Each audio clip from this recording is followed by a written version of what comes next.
This program is brought to you by Toby Peanuts. We are nuts! Toby, Toby Peanuts, your everyday delight. Anytime, any place, everything feels right. It's Toby Peanuts, the joy has just begun. Sometimes letting it out can make a big difference. Oh yes. And sometimes you gotta let your heart speak. Yes,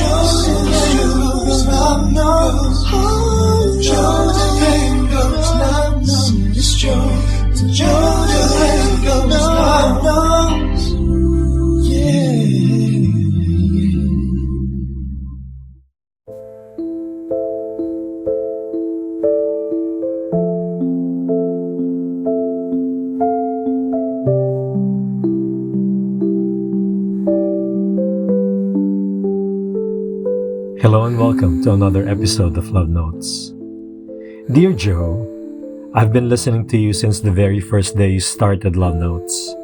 My brother and sister used to record every episode on cassette tapes, and we would wait eagerly for New Year's Eve when you featured the best letters sent to you. Back then, I never imagined that one day I would be writing to you. Not with a typical story of romance, but with a love story of a different kind. Joe, my love story is about my children. I became a mother at 21, and I fell deeply in love with my children from the moment they were born. Although I didn't have a good relationship with their father, I tried everything to keep my family together, even if it meant losing myself in the process. I sacrificed relationships, turned away from my own sister, and worked endlessly just to give my children the life I never had. Joe, I came to the US in 2002, and when my tourist visa expired, I worked twice as hard to raise them as a single mother. I bought them cars, paid their bills, and put them through good schools, even an expensive one for my eldest. Their father never supported them financially, so I begged for help from others just to keep going. But now, as adults with families of their own, my children have shut me out. They mock me when I speak incorrectly, and they treat me as though I am a failure. Joe, my eldest son, is in the Navy. One of the twins has joined too, and the other is sick.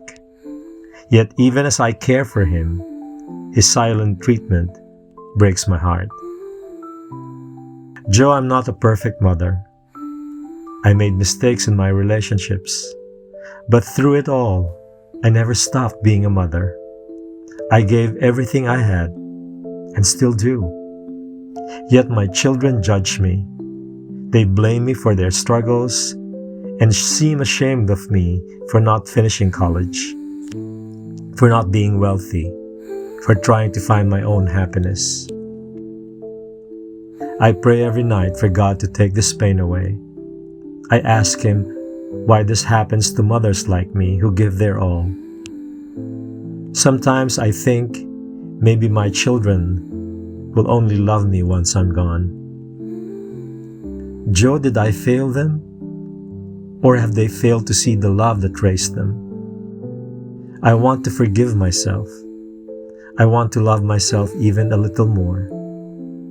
And I want to let go of the guilt and pain.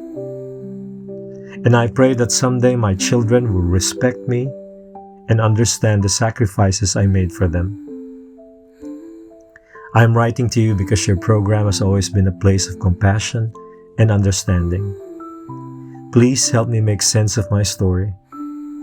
Maybe someone listening out there is going through the same thing, and maybe they too will find hope in hearing it. With prayers of hope and a heavy heart, Jerry.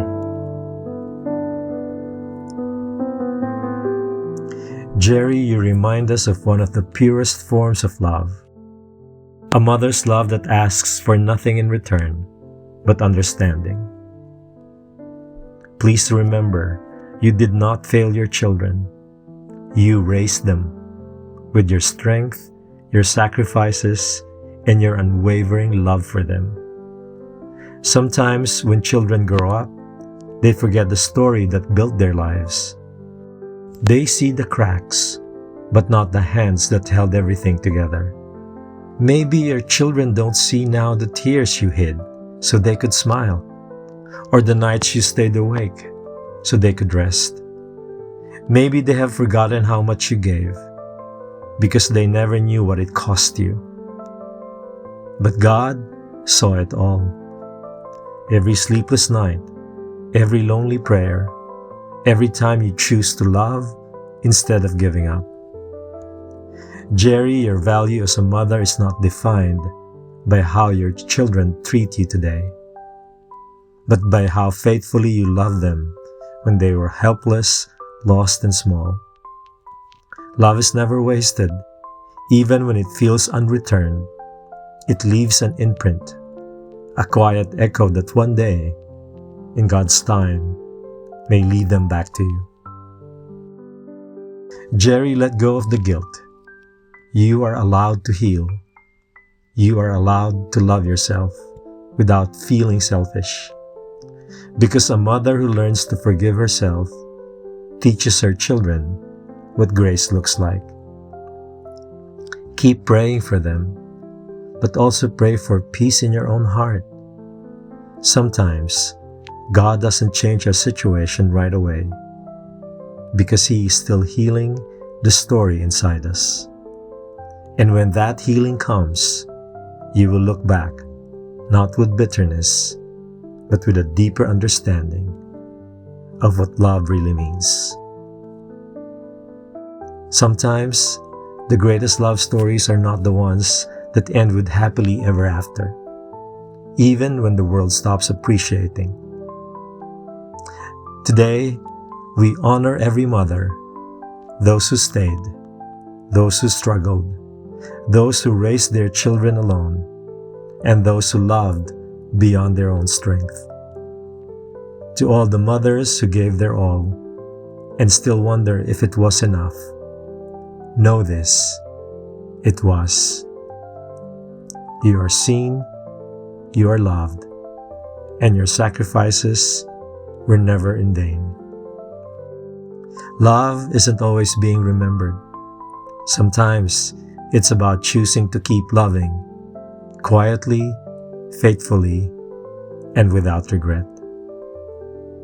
Thank you for writing, Jerry, and God bless you. You've just heard another episode of Love Notes, exclusive here on Dear Joe Radio. Kahit anong kwento, siya'y nandyan para sa'yo. Sa bawat liham, may silip ng pag-asa. Sa Love Notes ni Dear Joe, ang pag-ibig mo laging may kwento.